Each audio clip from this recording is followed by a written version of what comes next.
Enfin, je ne sais pas si ça nécessite un commentaire. Nous nous sommes révélés ce matin dans tous les Congos. Le peuple congolais s'en fout énormément. J'ai même entendu par rapport à quelqu'un de la majorité qui sont très mécontents de ce gouvernement parce qu'ils se rendent compte qu'ils ne sont pas représentés. Ça, c'est de 1. Et puis de 2, je ne sais pas si vous avez encore souvenance des derniers premiers ministres du maréchal Mobutu. Mungulu Diaka, Birindwa et ceux qui sont suivis.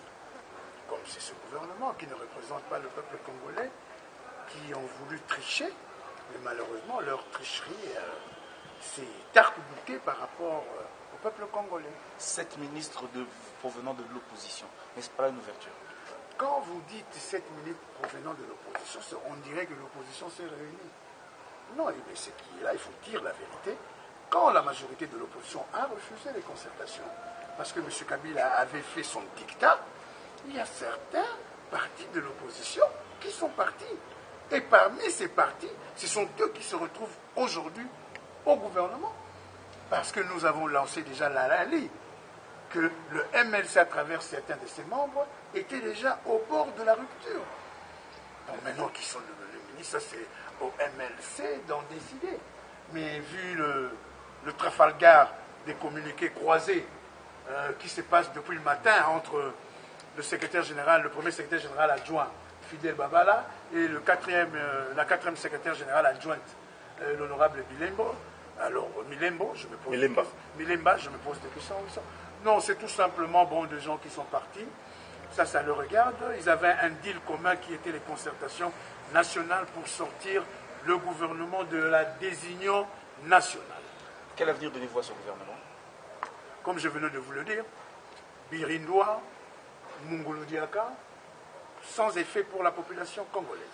Vous avez reçu Évariste Bochad ici, il est maintenant ministre de l'Intérieur. À partir des idées qu'il vous a développées, pensez-vous qu'aujourd'hui, on peut encore relancer le débat sur la révision constitutionnelle? Non, comme vous le savez, la révision constitutionnelle a été, comment pourrais-je dire, envoyée aux oubliettes, hein, que même eux-mêmes, ils ont retiré en catimini leurs 3 projets de loi. Donc ils voulaient maintenant s'abattre sur la loi électorale. Hein. Bon, maintenant qu'ils ont compris que l'honorable Sessanga aussi n'y est pas favorable à eux, voilà, donc pour l'instant, je crois que Évariste Bochad, ministre de la Sécurité, premier ministre chargé de l'Intérieur et de la Sécurité, ça serait justement un coup dur par rapport à l'opposition, parce que c'est un radical des radicaux du PPRD qu'on vient encore de mettre à cette place. Et où est-ce qu'arriverait l'opposition par rapport à tout ce que nous dénonçons nuit et jour? Est-ce un gouvernement de cohésion nationale ou de division comme vous? Non, c'est un gouvernement de désunion nationale. Ça, il ne faut pas vous en faire. Comment? Mais il n'y a aucun engouement du peuple congolais par rapport à ces gouvernements. À quoi voulez-vous vous attendre?